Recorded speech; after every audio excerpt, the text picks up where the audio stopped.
continuando aqui o evangelho, eu falando assim, que os fariseus estavam cegos, por quê? Porque não enxergou aquele poder ali manifesto naquele homem.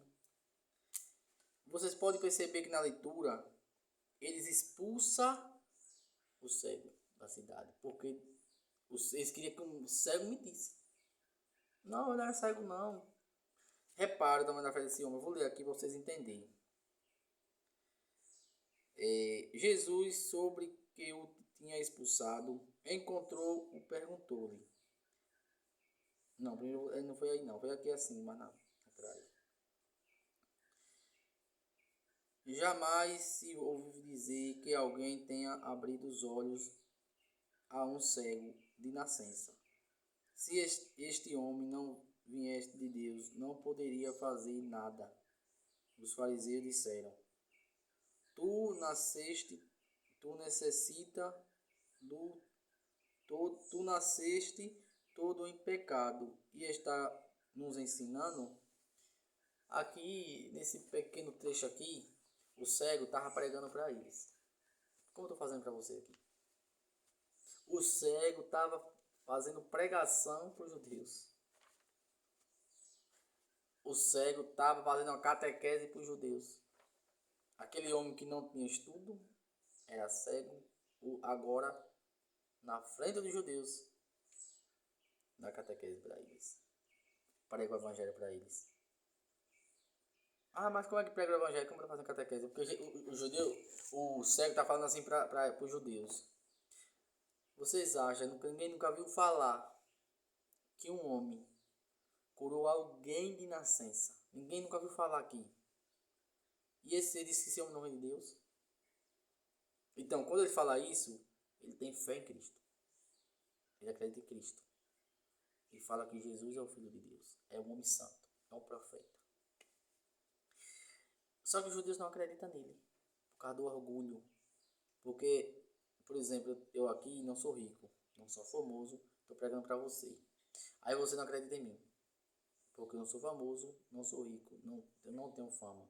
Então você não acredita em mim. Porque eu sou da classe baixa. Foi igual cego.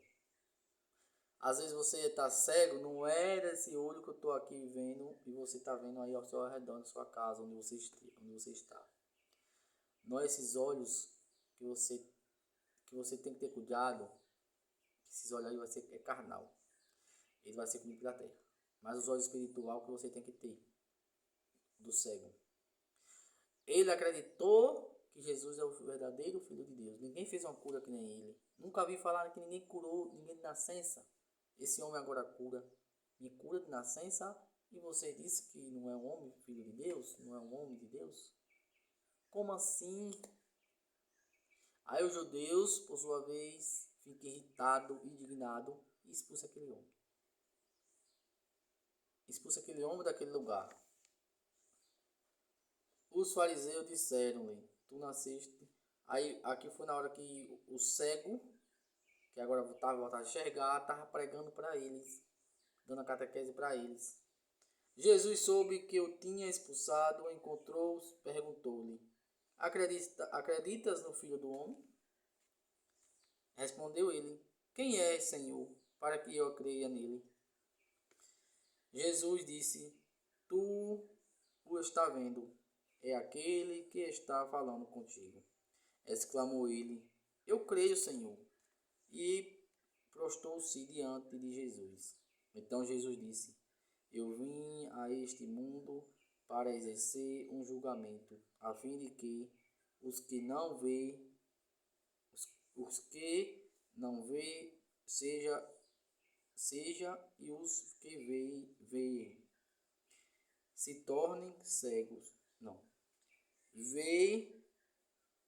Veja, e os que veem se tornem cegos.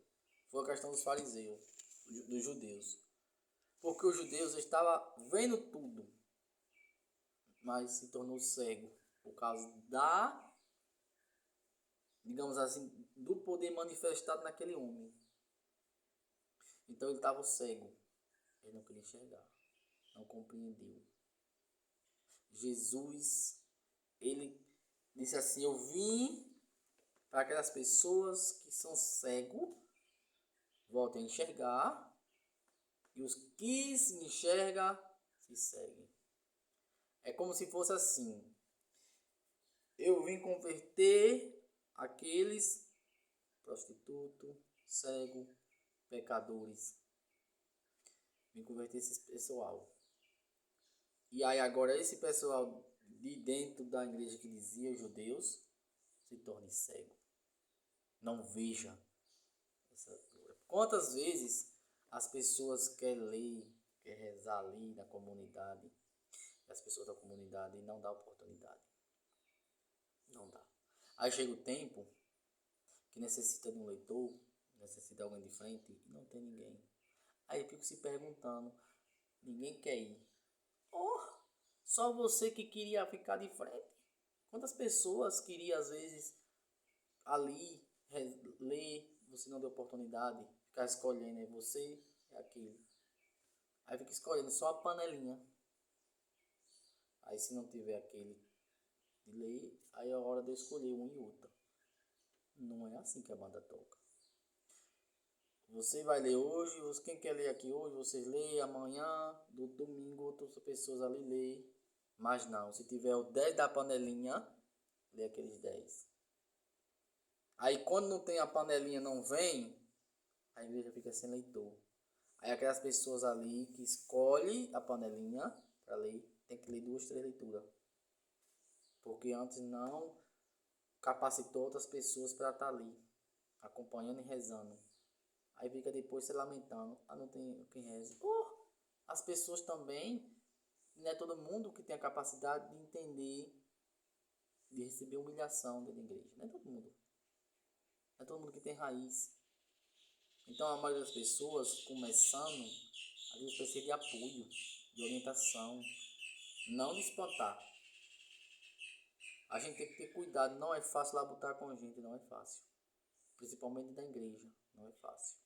A gente tem que ter cuidado e cautela, porque muitas vezes a gente está querendo trazer e a gente mesmo acaba espantando. É claro que muitas das vezes não é culpa nossa. Não estou dizendo que todas as vezes é culpa nossa, não estou aqui criticando isso. Porque muitas das vezes são culpa dessas pessoas que não tem raiz, não tem profundidade e aí acaba se afastando. Mas muitas das vezes somos nós, ali um catequista, um ministro, um padre, ou seja, quem for, acaba espantando aquela pessoa, porque não tem apoio. Então, a gente tem que ter cuidado, a gente se torna cego se a gente não dá apoio a essas pessoas. Quantas vezes aqui os judeus podiam estar enxergando isso aqui, mas porque era de frente lá a autoridade, não vou escutar ele não, esse pobre, esse mendigo, não vou escutar. E aonde estava a graça é no mendigo, no pobre. Jesus não tinha dinheiro, não tinha riqueza, não tinha glória. Então eles não acreditaram em Jesus por causa disso. Se Jesus tivesse vindo, é por isso que Jesus se tornou pequeno, se tornou humilde, nasceu numa manjedoura, no meio de, vou dizer assim, das fezes dos animais, das bostas dos animais, que é o jeito de nós falar aqui, das bostas dos animais num curral. Jesus nasceu ali para demonstrar que já confundi aquelas pessoas de frente ali a igreja, que antigamente era o templo chamado, mas era igreja. Ali já confundiram essas pessoas, porque como é que nasce um homem santo, santo, santo, é espírito, se torna carne ali, não nasce no meio do curral. Ali Jesus já confundiu, naquele nascimento dele, ali já foi motivo de várias quedas para muita gente, queda espiritual. Mas também foi muito, ali se tornou, Jesus se tornou ali motivo de glória, alegria e erguimento para muitos também. Que nem hoje você que é católico, Jesus se tornou erguimento para nós. Agora as pessoas que não acreditam, não creem em Jesus Cristo, motivo de queda. Então a gente tem que ter cuidado, a gente não podemos ser igual aos fariseus. Acreditar nos simples pessoas ali que está falando Cristo com Cristo. Que ele é Cristo em aquela pessoa falando para nós. Falando com nós. A gente tem que ter cuidado. Tem que ter cuidado.